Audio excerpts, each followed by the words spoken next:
ये वाली। अरे पागल, धान गिरे कौन की? सुहागे की। और गेहूं गिरे अब आगे की। देख ले, अब मत कहिए धान गिर गई। अपन बहुत सुहाग लेके आए हैं, ते के लिए गिर गई अपनी धान। आज मौसम बड़ा बेईमान है, बड़ा बेईमान है आज मौसम। कल भी था, परसों भी था और आने वाले समय में भी रहेगा। ये हम जिस खेत में घूम रहे हैं ये हमारे पड़ोसी किसान का खेत है। यहाँ पे हम लोग पाइप इकट्ठे करके पटक रहे हैं। खेत कट चुका है इसलिए ट्राली यहाँ पे लाके खड़ी करी है। और यहाँ पीछे आप देखेंगे तो ये पूरी धान की फसल जो है भाई साहब, ये हमारी धान की फसल है। और अब अपन चल रहे हैं आगे, क्योंकि दौलत भैया और राजेश भाई हैं आगे। हवा चल रही है, मौसम बेईमान है। अभिषेक भाई मेरे पीछे घूम रहे हैं। क्यों भाई, खाली घूम रहा हो कि कोई काम से घूम रहा हो? काम से घूम रहा है, पाइप ट्राली में चढ़ाना है इनको। ये जो जगह थी ये रोपे वाली जगह थी। रोपे वाली जगह में यहाँ थोड़ा सा बीपीएस था, हमने दवाई नहीं डाली, उसके मन से ही ख़त्म हो गया, क्योंकि हमने इसमें पानी कर दिया था ख़त्म। इस तरह से जो जहाँ संगन धान थी रोपे वाली, वहीं पे दिक्कत है। बाकी आप ये जो घंसर धान देख रहे हैं ये हल्की हल्की सी कल रात की हवा में कहीं कहीं गिरी है, और भी देखेंगे आगे कैसी गिरी है। फिलहाल ये गिरी हुई धान की मैं आपको 1885 की बालियाँ दिखाऊं तो ये है बालियाँ 1885 धान की, और बहुत मेरे हिसाब से तो ज़ोरदार ही है। पर ये पानी बाबा हैं, ये धान को ज़ोरदार रहने दें तो अच्छी बात है। बाकी 7 जुलाई के दिन से मेरी जो धान है वो लगना स्टार्टिंग हो गई थी, तो भैया वो 20-25 दिन तक लगती रहती है। तो अब मैं आपको ये दिन नहीं बता पाऊँगा कि ये वाली धान कितने दिन की है। फ़िलहाल टोटल एंड एवरेज अपन मान के चलें तो आज 7 जुलाई से मैंने गिनती लगाई है, तो आज के दिन में पूरे 111 या 12 दिन हो रहे हैं धान की इस कंडीशन में आने में। 112 दिन की मेरी धान जो है भाई साहब, इसमें बिल्कुल भी दवाई का एक भी स्प्रे नहीं किया है। हाँ, एक बार अपन ने हर्बिसाइड डाली थी इस खेत में। इस खेत में नहीं, वो शायद आपको याद होगा, वो जो पेड़ दिख रहा है वहाँ पे डाली थी, उस वाले खेत में। तो जहाँ पे बहुत ज़्यादा चारा था सिर्फ और सिर्फ उसी जगह पे हर्बिसाइड डाली थी। यहाँ देख, ये भी गिरी हुई है ये इतनी जगह में। बाकी धान देखें आप, जहाँ कमज़ोर थी ना, जैसे ये इस पट्टे में है, ये पीली झाई मार रही है, थोड़ी हाइट कम है, कल्ले कम है, तो ये नहीं गिरी। ये ग्रीननेस ज़्यादा थी, इसमें बालियाँ की संख्या जो थी धान में वो ज़्यादा थी, तो इस तरह की धान जो है भाई साहब वो गिर गई है। और ये बने अपने टेम्परेरी बंड, नहीं ये टेम्परेरी नहीं है, ये तो सब कंप्यूटर लेवल है, ये तो बने ही रहेंगे। टेम्परेरी बंड जितने भी, उन टेम्परेरी बंड को अपने को तोड़ना है, धान में फर्री चलाना है। फर्री चलाने के बाद में एक बहुत अच्छी अपडेट ये है कि होशंगाबाद में जो टोल नाका था वहाँ पे बहुत सारे ट्रैक्टर खड़े हैं। वहाँ फ़िलहाल में ऑफिस है, तो बहुत सारे ट्रैक्टर उन आए हैं, वो पराली सकेल के ले जा रहे हैं किसी कंपनी के लिए। तो अगर किस्मत चल गई और कटाई अच्छे से हो गई, फर्री चल गई, तो अपन उनसे कह देंगे, उनके पास समय हुआ तो वो अपनी पराली सकेल के ले जाएंगे। बाकी नहीं भी ले गए तो अपने हिसाब से अपने को प्रबंधन इस साल पराली का करना ही है। और यहाँ पे भी थोड़ी थोड़ी जो वो आड़ी हो गई है, और लगभग आज से 25 दिन पहले हमने जो है हमारी धान में भाई साहब पानी चलाना कर दिया था बंद। जैसे ही बाल देखना चालू हुआ था हमने बंद कर दिया था पानी चलाना। उसके बाद भी अपनी जो धान है बिगर स्प्रे के हिसाब से भी सही है। हालांकि ये जो रेगाएँ हैं ये कुछ दिन और लेंगे अभी कंप्लीट होने में। अब समय नहीं बचा है, आजू बाजू के किसानों की कटाई होने लगी है, तो अपन भी लगभग 5-10 दिन बाद से कटाई करा लेंगे। क्योंकि एक तो ये 1885 धान है, लेट है। दूसरा ये कि अपनी धान लगती भी लेट है। तीसरा ये कि अपन धान कटाई में लेट हो गए तो अपन उधर गेहूँ में लेट होंगे और फिर उधर मूंग में लेट होंगे। तो गणित बहुत पेचीदा है।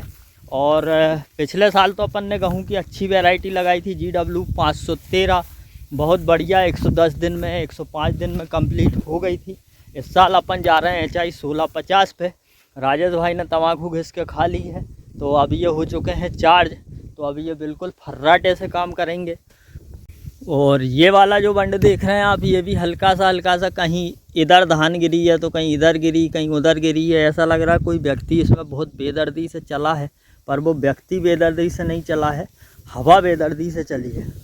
राजेश भाई, आप ये जो धान हमारी देख रहे हैं, इसमें बगैर स्प्रे के हिसाब से धान कैसी है, आप क्या कहना चाहते हैं? बगैर स्प्रे के हिसाब से एक नंबर धान है।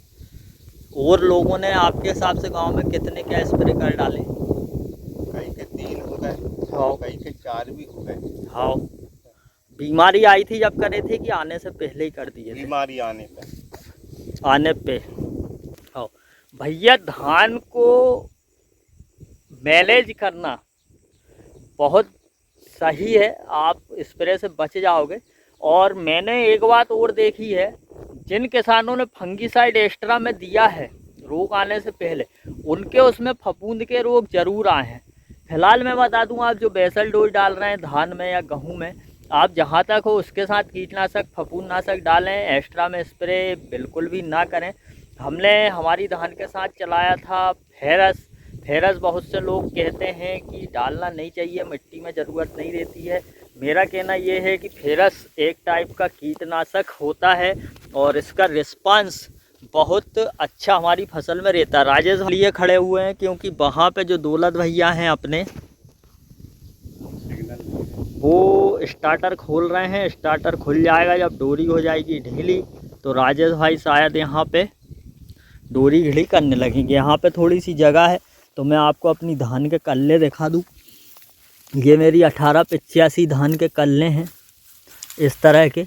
और धान की फसल में हमें, मतलब ख़ास करके हमें उत्पादन से मतलब नहीं रहता है, हमारे खेत में आने की रहती है रास्ता गड़बड़। तो हमें सिर्फ और सिर्फ कम से कम कीटनाशक फफूंदनाशक के स्प्रे से बचते हुए जो फसल लगा सकें और जितना भी एवरेज आ जाए वो ले लें, वो ही बहुत बढ़िया बात रहती है। आपको दिखाऊं कि जैसे कि ये कल्ले हैं, इसमें देखो ये सारी की सारी पुरानी पत्तियां हैं, ये पहले ही सूख चुकी थी।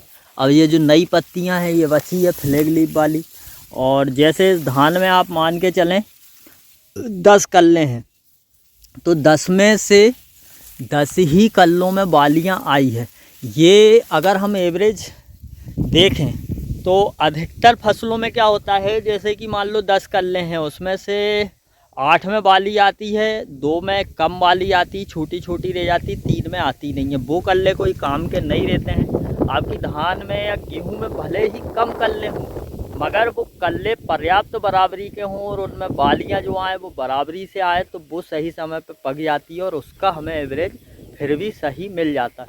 बाकी एवरेज तो भाई साहब मैं अभी बता नहीं पाऊँगा, एवरेज में जब ही बता पाऊँगा जब ये धान कटेगी। फिलहाल अभिषेक भाई पाइप रख के आ चुके हैं। अब ये यहाँ आने के बाद में क्या करेंगे ये भी देखते हैं अपन। और आज मैं खेत में आया हूँ, आप जिस दिन से मतलब स्प्रे हुआ था, आज मतलब मैं 60 दिन के बाद खेत में आया हूँ। मैं खेत में ही नहीं आया, राहुल गौतम की काम रहता है, डेली आते हैं। और मैंने ये बोड़ मेरी धान के पूरे देखे हैं, सिर्फ वो जो रोपे वाली जगह थी वहीं पे बीपीएच था, बाकी यहाँ का बीपीएच देखने को नहीं मिल रहा है। ये डोरी ऐसी पड़ी है, अब इसको खींचेंगे तो हो सकता है धान आड़ी हो जाए, और धान आड़ी होगी कि नहीं ये हम देखेंगे। दौलत भैया तो आ गए हैं, वो स्टार्टर लेके उनका, ये देखें आप। तो यहाँ पे राजेश भाई बना रहे हैं बंडल और अभिषेक भाई खींच रहे हैं डोरी, और दौलत भैया जा रहे हैं आगे। और अभी तक तो जो धान है भाई साहब वो आड़ी हुई नहीं है खींचने में। अब दौलत भैया अभिषेक की हेल्प करेंगे थोड़ी सी। कोई इतनी कोई खास आड़ी नहीं हो रही। कहाँ जा रहा हूँ? अच्छा, तो भाई साहब राजेश भाई ने तो तार की घिड़ी कर ली, निकल दिए हैं। अभिषेक भाई भी निकल रहे हैं और अपन भी यहाँ से निकलते हैं। अपन उधर से नहीं, इधर से ही जाके उधर जाएंगे। और मैं आपको बताऊँ ना, तो ये जो धान के ये है ना, ये दाने दिख रहे हैं, ये चमकदार से, ये दाने के अंदर इनको बनने में मिट्टी से अगर आप 30 कुंटल एकड़ का उत्पादन अपनी धान से ले रहे हैं तो ये दाने बनने में भाई साहब मिट्टी के अंदर से नाइट्रोजन जो है वो 39 किलो के लगभग में, और फास्फेट जो है वो आपको मैं बताऊं 30 किलो के लगभग में लग जाएगी ये दाने भराने में, और पोटेशियम जो है वो 10 किलो के लगभग में लग जाएगा। वहीं अपन देखें कि ये जो ये रहता ना ये खुक्का जिसको हम बोलते हैं पराली जला रहे हो, तो जो खुक्का के अंदर जो धान तो कट जाएगी, जो खुक्का खेत में पड़ा रह जाएगा, तो जो खुक्के के अंदर भाई साहब नाइट्रोजन देती है 24 किलो इसके अंदर। अगर हम 30 कुंटल एकड़ का उत्पादन हमारे खेत से ले रहे हैं तो, और उसके बाद में फॉस्फेट रहता है 8 किलो और पोटेशियम रहता है 63 किलो। सबसे ज़्यादा जो पोटेशियम रहता है वो इस खुक्के के अंदर रह जाता है धान की पराली के, और हम फिर पराली को जला देते हैं तो वो बन जाती है पोटेशियम भस्म, जो कि कोई काम की रहती नहीं है, और हमारी मिट्टी के जो पोषक तत्व है वो भी अधिकतर ख़त्म हो जाते हैं। तो इसलिए मैं कहता हूँ, मैं तो क्या सरकार भी कह रही है, कुछ किसान अड़ते हुए हैं। देखो यार, ये बात तो सही है कि पराली का जो प्रबंधन है वो बहुत कठिन है, उसको उठाना संभालना सहेजना बहुत कठिन पड़ जाता है। पर फिर भी अगर सरकार कुछ मदद कर दे, उनकी कृपा दृष्टि हो जाए कि पराली प्रबंधन के जो भी यंत्र हैं उनमें बहुत ज़्यादा सब्सिडी दे दे जो हर एक किसान खरीद सके, तो पराली प्रबंधन बहुत आसानी से हो सकता है। तो ये जो चीज़ जो हम जला देते हैं, ये अगर ना जलाएं मिट्टी में मिला दें तो हमारा एवरेज जो आने वाली फसल गेहूं का है वो वैसे ही बढ़ जाएगा। तो दौलत भैया आप क्या कर रहे हो यहाँ पे? हाँ जी भाई साहब, ले आइए आप। तो भाई साहब यही कुछ है, काम चल रहा है, और उधर और दिखा लाता हूँ मैं आपको मेरी धान। तो भाई साहब यहाँ पे धान के साथ साथ मूंग भी हमारी पक्के हो गई है कंप्लीट, और ये मूंग भी बगैर स्प्रे की मूंग है, आप इसको कह लें। और ये देख लें आप कितने ज़ोरदार झुक्के लगे हैं बगैर स्प्रे की मूंग में, और फुल चारे के अंदर लगी है, और फलियों का साइज़ इतना ज़ोरदार बना है कि बहुत मोटी और दमदार फलियां दिखाई दे रही है। फ़िलहाल इस खेत में हमने बुआई करी थी, इनको छोड़ देते हैं। इतनी मूंग अपन ने तोड़ ली है, और ये मूंग कहलाती है बगैर स्प्रे वाली मूंग, जो कि अपने मन से ही उगी है। और ये मूंग थी इस खेत में पूसा की 1431। फिलहाल बरसात के हिसाब से देखें तो 1431 की जो फलियां हैं वो 1431 जैसी नहीं दिखाई दे रही है। जो ट्रैक्टर जा रहा है कोने पे, और यहाँ देखो आप ट्राली चल रही है, ये खेत में धान का खेत है कटा हुआ, ठीक है। और ये आप देखो ये खेत में ये पिच आ रहा है पानी, ये देखो ये भरा है पानी, ठीक है, ये भरा है पानी। और मैं इस खेत में चप्पल पहन के घूम रहा हूँ, और सब लोग ही घूम रहे हैं, और ट्रैक्टर नहीं गड़ा है। ये बताने का रीज़न मेरा ये था कि धान के खेत जो हैं वो सीजन के बाद कितने कड़क हो जाते हैं, और कड़क होने के बाद में अब इन खेतों को बनाने में, अब ये तो पराली फैली पड़ी है, अब किसान को जलाने की अनुमति तो है नहीं, खैर पानी भी गिर गया है।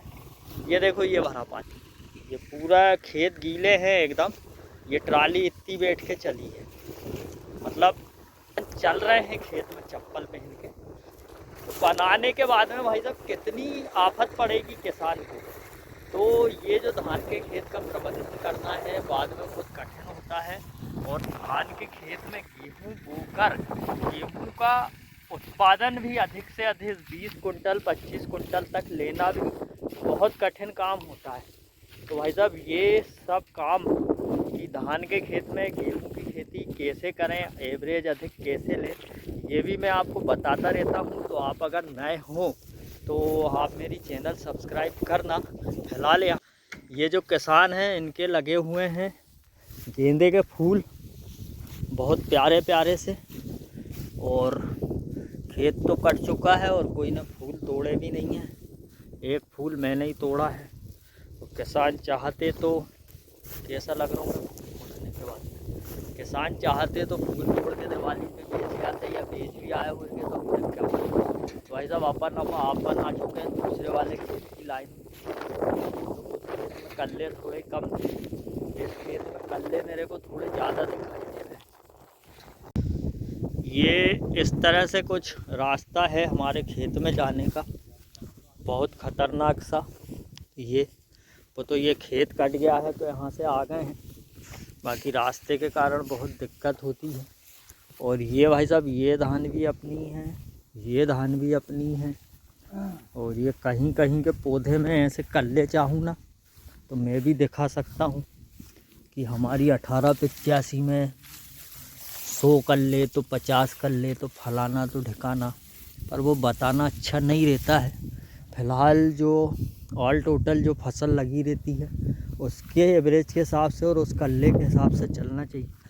फ़िलहाल इधर पे इस क्षेत्र में आपको कल्लों की संख्या है वो ज़्यादा ही दिखेगी। भैया लोग हिट चुके हैं बहुत आगे, तो मैं भी स्पीड पकड़ता हूँ क्योंकि उनके बगैर वीडियो बनाने में मज़ा नहीं आएगा।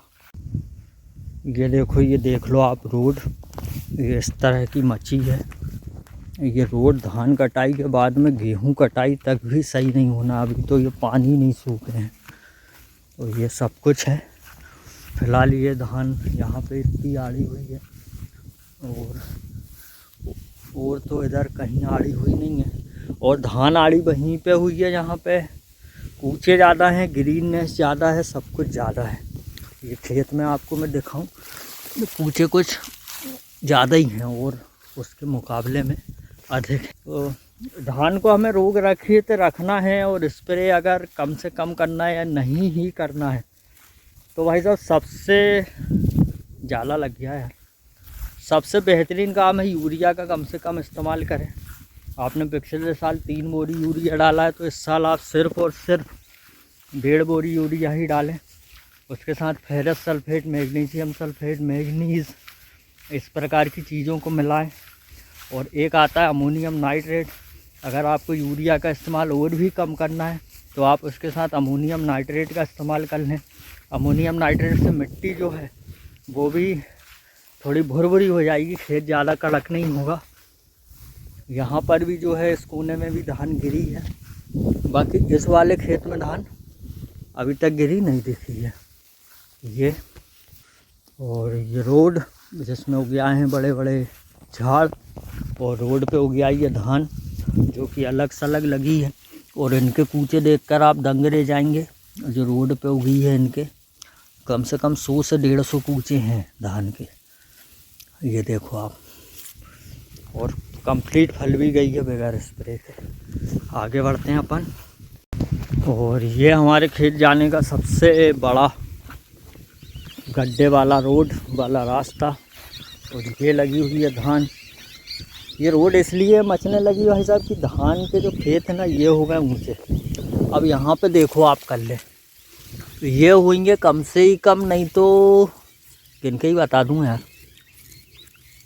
एक देखो इसमें भी बाली है, नकली वाले कल्ले नहीं गिन रहा हूँ, जिनमें बाली है ना वही वाले गिन रहा हूँ। 2 3 4 5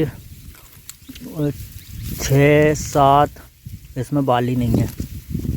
8 9 10 11 12 13 14 15 इसमें है, हाँ 16 17 इसमें भी है, 18 19 20 21 22 23 24 25 26 27 28 29 इसमें भी लगभग 29 30 ही होंगे। और 2 की बाली नहीं थी, उनको नहीं गिने। तो ये जो ऐसे ज़्यादा कल्ले वाली धान देती है, ज़्यादा घंसर ग्रीननेस ज़्यादा ली हुई, सिर्फ ये धान गिरती है। तो अपन पूछते हैं और आगे वाली धान भी देखते हैं क्या रिस्पांस दे रही है। ये ऐसी जो जगह रहती है ना खेत में लास्ट जहाँ से पानी गिरता है, यहाँ पे क्या होता है जो सेलट रहती है, सेलट यानी ये कचरा। ये देखो धान लगी जब से 111 दिन से ये यहीं पे पड़ा है, ये अभी सड़ा नहीं है पूर्ण रूप से। तो ये सेलट के कारण क्या होता है, यहाँ पे धान सड़ती है, गलती है तो वो उग नहीं पाती, तो इतनी जगह में ये गैप हो गया है। बाकी ये धान देखो, ये गल गई थी पूरी पूरी। ये कोई जड़ के रोग के कारण गली होगी, है ना, क्योंकि यहाँ पे या तो फिर इसी के कारण गली होगी, क्योंकि यहाँ पे BPH का कोई नाम निशान नहीं है। और मेरी पूरी धान को आपको मैं नीचे से दिखाऊं तो आप कहीं से कहीं तक मेरी धान में BPH नहीं देखेंगे। और आप विश्वास करें या ना करें भाई साहब, हमने स्प्रे जो है वो बिल्कुल भी नहीं किया है। सिर्फ और सिर्फ यूरिया और पानी के मैनेजमेंट से ही धान अपन ने कंट्रोल में रखी है। अपने को लग रहा था कि यार अब इस समय पे BPH आता है, अपन ने पानी धान में बंद कर दिया था, यूरिया का इस्तेमाल कम से कम किया था। ये बातें मैं आपको बार बार बता रहा हूँ, और सिर्फ इसलिए बता रहा हूँ कि आप भी पेस्टिसाइड और फंगीसाइड के एक्स्ट्रा जो खर्चे हैं स्प्रे के, उनसे बच सकें। तो भाई साहब, इस वाले क्षेत्र में इतनी गिरी है धान, बाकी की सही है, इधर पे इतनी गिरी है, बाकी की ये सही है। मतलब टोटल एवरेज मिला के अपन चलें तो मान के चलो 50 एकड़ में से शायद 10 एकड़ की या 8 एकड़ की धान अपनी टोटल गिरी है। बाकी की तो भगवान की अभी कृपा है, अभी हवा चल ही रही है, पानी का मौसम हो रहा है, और पता नहीं कितनी क्या समझ जाए। भाई लोग सब अपने अपने तार और स्टार्टर और पाइप सकेलने में लगे हुए हैं अपने अपने हिसाब से।